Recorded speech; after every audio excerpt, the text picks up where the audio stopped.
Hi hello నమస్తే, welcome to rubbish with Harish YouTube channel. First time వస్తే కనుక తప్పకుండా సబ్స్క్రైబ్ చేసుకోండి. అండ్ వచ్చే అన్ని మూవీస్ అని కాదు కానీ నేను చూసిన ప్రతి మూవీకి అయితే రివ్యూ చెప్పడానికి అయితే ట్రై చేస్తాను. సో వాటిని మిస్ అవ్వకూడదు అనుకుంటే తప్పకుండా సబ్స్క్రైబ్ చేసుకోండి. అయితే ఇప్పుడు మనం నెక్స్ట్ మాట్లాడబోయే మూవీ కోసం చెప్పే ముందు మీ అందరికీ నేను ఒక చిన్న స్టోరీ చెప్తాను అనమాట. సో స్టోరీ ఏంటంటే, ఒకసారి మేము అలా ఒక థియేటర్ దగ్గరికి వెళ్ళాము, ఒక రోజు ఖాళీ ఉందని. థియేటర్ దగ్గరికి వెళ్ళిన తర్వాత, అంటే ఆ రోజు ఒక మూవీ చూద్దామని ఫిక్స్ అవ్వలేదు. ఫిక్స్ అవ్వకుండా ఒక థియేటర్ దగ్గరికి వెళ్ళాం. థియేటర్ దగ్గరికి వెళ్ళిన తర్వాత అది మల్టీప్లెక్స్ అనమాట. సో మల్టిపుల్ స్క్రీన్స్ అనమాట, 3 స్క్రీన్స్ ఉంటాయి అందులో. ఫైనల్ గా ఒక మూవీకి వెళ్దామని ఫిక్స్ అయ్యాం. ఆ మూవీ పేరు ఏంటంటే గొర్రెపురం అనమాట. సో ఆ మూవీకి మేము వెళ్ళడానికి గల కారణం ఏంటంటే, ఆ మూవీ ట్రైలర్ కానీ టీజర్ కానీ ఏమీ చూడలేదు. అండ్ ఆ మూవీ ఒకటి రిలీజ్ అయిందని కూడా మాకు తెలియదు. కానీ అక్కడికి వెళ్ళిన తర్వాత ఆ పోస్టర్స్ చూసినప్పుడు అందులో సుహాస్ అనే యాక్టర్, మన సుహాస్ గారు కనబడడం వల్ల ఆ మూవీకి వెళ్ళడం జరిగింది. అండ్ ఆ గొర్రెపురాణం మూవీ లోపలికి వెళ్ళి చూసిన తర్వాత, బయటకు వచ్చిన తర్వాత మేము చూసిన వాళ్ళందరం గొర్రెలేమన్నమాట. అంటే అంత డిజాస్టర్ అనమాట మూవీ. సో మరి మనం ఇప్పుడు మాట్లాడబోయే మూవీ పేరు ఏంటంటే, సుహాస్ గారు చేసిన ఓ బామా అయ్యో రామా. సో మరి ఈ మూవీ ఎలా అనిపించింది ఏంటంటే, నాకైతే అసలు నచ్చలేదండి. అస్సలు కొంచెం కూడా నచ్చలేదు. మరి నచ్చకపోవడానికి అయితే చాలా రీజన్స్ ఉన్నాయి, రకరకాల రీజన్స్ ఉన్నాయి. సో రీజన్స్ ఏంటనేది వరుసగా ఇప్పుడు మాట్లాడుకుందాం. అంటే జనరల్గా సుహాస్ గారు మూవీస్ అనగానే ఏదో ఒక చిన్న కనెక్టింగ్ పాయింట్ ఉంటుందనే ఒక ఆలోచనతోనే మనం వెళ్తాం జనరల్గా. కానీ అలాంటి కనెక్టింగ్ పాయింట్ అయితే ఈ మూవీలో ఏమీ లేదండి. అండ్ అలాగే ఇందులో కొన్ని కామెడీ సీన్స్ అయితే రాసుకున్నారు. కామెడీ సీన్స్ అస్సలు వర్కౌట్ అవ్వలేదు నాకైతే. సో నాకైతే అస్సలు వర్కౌట్ అవ్వలేదు కామెడీ సీన్స్. అండ్ స్టోరీ కూడా వెరీ రొటీన్ స్టోరీ అండి. అంటే ఏమో నాకైతే స్టోరీ కూడా అసలు ఏమీ అనిపించలేదు. స్టోరీ కూడా నాకు పెద్ద ఏమనిపించలేదు. అంటే బాగా రాసుకోలేదేమో అలీగర్ క్యారెక్టర్ అనిపించింది. అలీగర్ క్యారెక్టర్ కాదు, జనరల్ గా ఏ క్యారెక్టర్ అంత క్లియర్ గా రాసుకోలేకపోయారు అనిపించింది. కానీ అలీగర్ క్యారెక్టర్ కూడా అలా అనిపించింది. కొన్ని దగ్గరలో స్టోరీతో సంబంధం లేకుండా కొన్ని ఫిల్లర్ ట్రాక్స్ అయితే ఉన్నాయండి.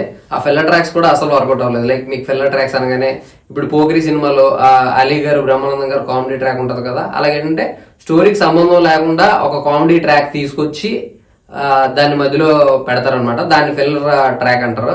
సో ఫిల్లర్ కామెడీ ట్రాక్ కూడా ఏది వర్కౌట్ అవ్వలేదు, ఫిల్లర్ ట్రాక్స్ కూడా వర్కౌట్ అవ్వలేదు అసలు నాకు.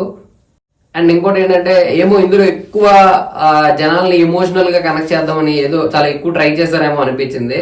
చూసిన వాళ్ళు కనెక్ట్ అవ్వలేదు. ఆ ఎమోషన్ ఏదైతే వాళ్ళు చూపించడానికి ట్రై చేశారో, వాళ్ళ మదర్ సెంటిమెంట్ కానీ, లేదంటే కొన్ని తన హీరో బ్యాక్గ్రౌండ్ స్టోరీ కానీ, ఫ్లాష్ బ్యాక్ స్టోరీ కానీ, ఇది ఎందుకో అంత కనెక్ట్ అవ్వలేదు ఆడియన్స్ కి అండ్ పర్సనల్ గా నాకు. అండ్ సీన్స్ కూడా అంత ఎంగేజింగ్ గా రాసుకోలేకపోయారండి.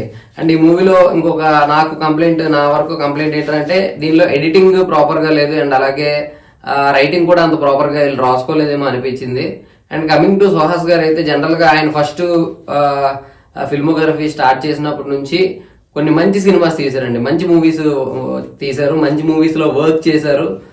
లైక్ ఏజెంట్ సాయి శ్రీనివాస్ ఆత్రేయలో ఆయన సపోర్టింగ్ క్యారెక్టర్ చేశారు.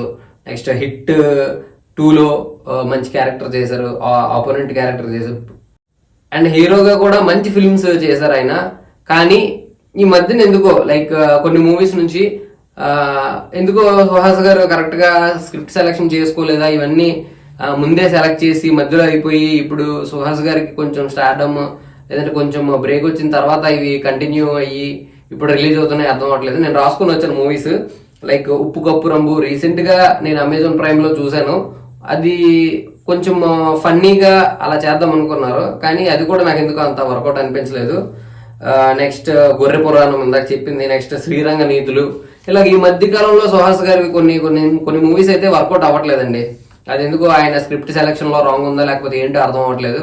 అండ్ ఇంకొక విషయం అంటే, ఆయన ముందు పెర్ఫామ్ చేసే క్లిక్ అయిన మూవీస్ కూడా అన్నిటిలో ఆయన క్యారెక్టరైజేషన్ ఒకేలా ఉంటది. కొంచెం ఒక డల్ గా ఉందాము, ఏదో ఎమోషనల్ గా, లేదంటే కొంచెం సింపతి క్రియేట్ చేసుకునే క్యారెక్టర్ చేద్దాము, ఈ కైండ్ ఆఫ్ మూవీస్ ఉన్నాయి ఆయన ఫిల్మోగ్రఫీలో.